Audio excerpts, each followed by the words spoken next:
Hey everyone, welcome to our quick guide on identifying undervalued stocks using fundamental analysis and basic screening tools. We're talking about those hidden gems in the market that everyone can overlook, the stocks with the potential to skyrocket. Now, you might be thinking, stock picking? That sounds complicated. But trust me, it doesn't have to be.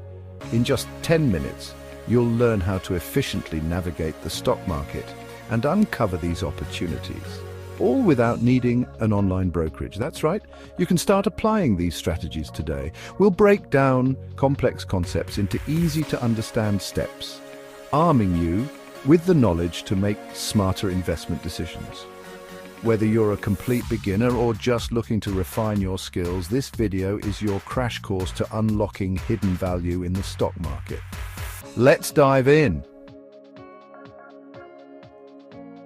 All right, let's get down to business. Today, we're diving into the fascinating world of undervalued stocks. When we talk about undervalued stocks, we're talking about companies that are trading for less than they're actually worth.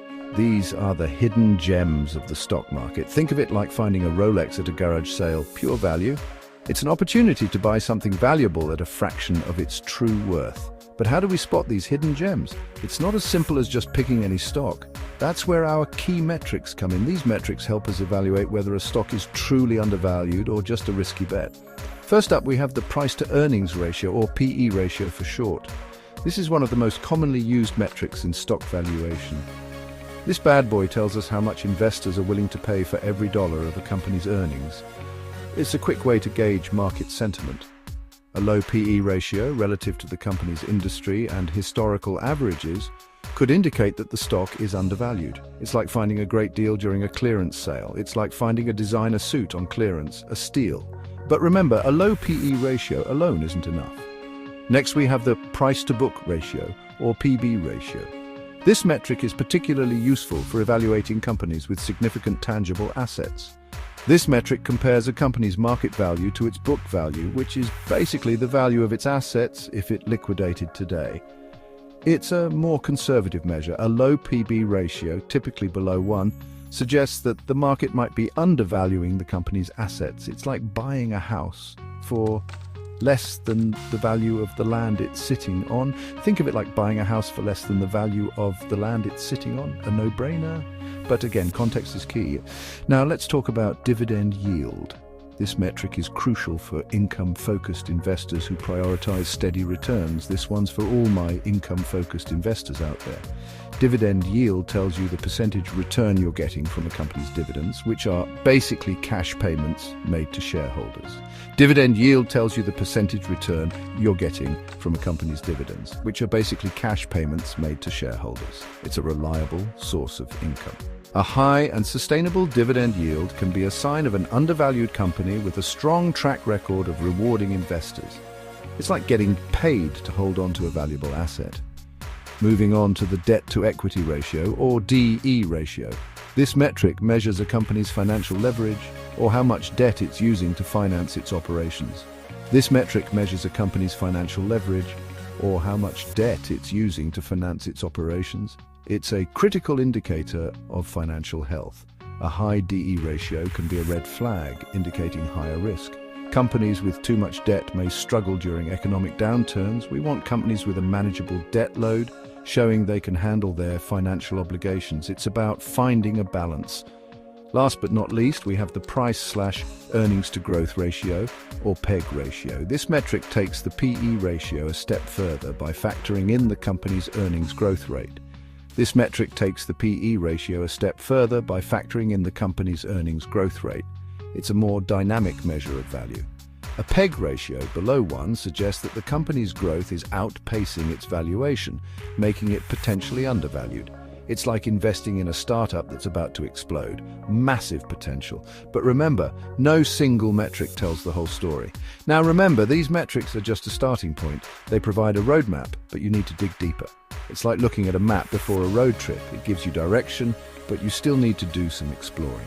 Always do your own research. Don't rely on just one metric. Consider them together to get a holistic view of a company's financial health. This comprehensive approach will help you make more informed investment decisions. Okay, so we've got our key metrics down, but how do we actually find these undervalued stocks? We could spend hours sifting through thousands of companies, or we could use a tool that does the heavy lifting for us stock screeners. These tools are designed to save us time and effort by filtering out the noise and presenting us with a refined list of potential investments. Stock screeners are like treasure maps for investors. They allow us to filter through a vast universe of stocks based on specific criteria, like our trusty metrics. Imagine having a map that leads you straight to the hidden gems in the stock market. Think of it like searching for a new apartment online. You input your preferences like location, budget, and amenities, and boom, the website shows you the best matches. Similarly, stock screeners let you input financial metrics and other criteria to find stocks that fit your investment strategy. There are tons of free and paid stock screeners out there, but some popular options include Yahoo Finance, Finvise, and Google Finance. Each of these platforms offers unique features and tools to help you in your search. These platforms are user-friendly and offer a wide range of filtering options, making it easy to find stocks that meet our criteria. Whether you're a beginner or an experienced investor, these tools can significantly streamline your research process. Let's say we're looking for undervalued stocks with a low PE ratio, a low PB ratio, and a decent dividend yield. These metrics can help us identify companies that are potentially undervalued and offer good returns. We can simply plug these criteria into our chosen stock screener and voila, we'll have a list of potential candidates. This list is a great starting point for further analysis. It's like having a personal assistant who pre-screens all the potential investments for you. This saves you a tremendous amount of time and allows you to focus on the most promising opportunities. Now, when using stock screeners, it's important to refine our search by sector. This helps us compare companies within the same industry, making our analysis more accurate. Different industries have different average valuations, so comparing apples to oranges won't get us very far. By focusing on specific sectors, we can make more meaningful comparisons. For example, a tech company might have a higher PE ratio than a utility company, but that doesn't necessarily mean it's overvalued. Understanding the nuances of each sector is crucial for making informed investment decisions. Once we've narrowed down our search, it's time to roll up our sleeves and do some digging. This involves a deeper dive into the financials, competitive landscape, and future prospects of the top candidates. We want to analyze the top 3 to 5 results from our stock screener, diving deeper into their financials, competitive landscape, and future prospects. This thorough analysis helps us make more informed investment decisions. Remember, stock screeners are just a starting point. They provide us with a list of potential candidates, but it's up to us to separate the wheat from the chaff. This final step ensures that we invest in the best possible opportunities. All right, we've used our stock screener. We've got our list of potential undervalued stocks. Now it's time to separate the contenders from the pretenders. This is where the real work begins, and we start to dig deeper into each company's fundamentals. This is where we go beyond the numbers and really get to know the companies we're considering investing in. It's about understanding the story behind the data. First things first, let's pull up those historical price charts. These charts can provide a wealth of information about the stock's past performance. We want to see how the stock has performed over time, identifying any trends, patterns, or red flags. This helps us gauge the stock's volatility and stability. Has the stock been on a downward spiral for years, or is it showing signs of a potential turnaround? Understanding this can help us predict future performance. The chart can tell us a lot about investor sentiment and the company's overall trajectory. It's like reading the company's history book. Next, let's dive into the company's revenue trends. This is a critical aspect of our analysis. Revenue is the lifeblood of any business, so we want to see consistent growth over time. This indicates a healthy and potentially profitable company. Is the company expanding into new markets, launching innovative products, or simply taking market share from competitors? These factors can drive future growth. Understanding the drivers behind revenue growth is crucial in assessing a company's long-term potential. It's not just about the numbers, but the story they tell. Now let's check out some recent news and developments. Staying updated with the latest information is key. Has the company been in the headlines lately, and if so, for what reasons? Positive or negative news can significantly impact stock prices. Are there any upcoming catalysts, like new product launches, regulatory approvals, or industry tailwinds that could propel the stock higher? These events can be game changers. Staying informed about company-specific news can give us an edge in identifying potential investment opportunities. Knowledge is power in the world of investing.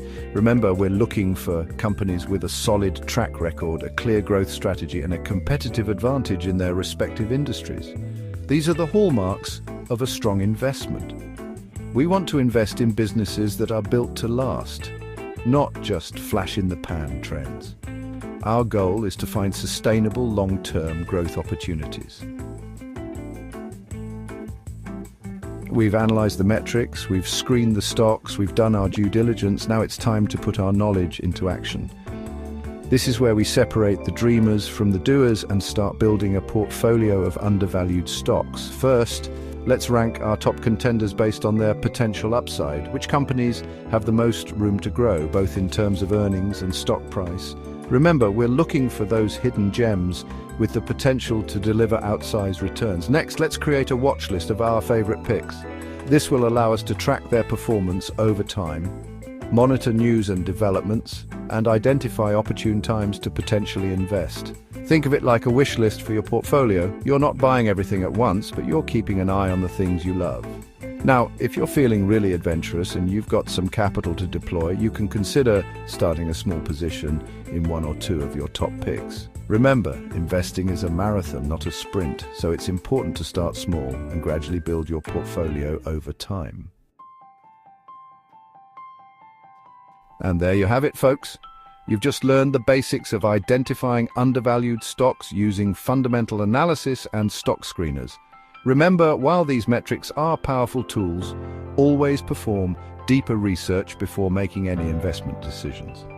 Investing in the stock market can be a roller coaster ride, but by focusing on undervalued companies with strong fundamentals, you're putting yourself in a position to potentially outperform the market over the long term. It's like buying a property below market value.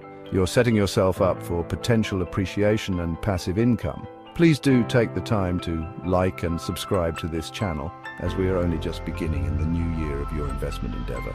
Thanks for watching, and happy investing.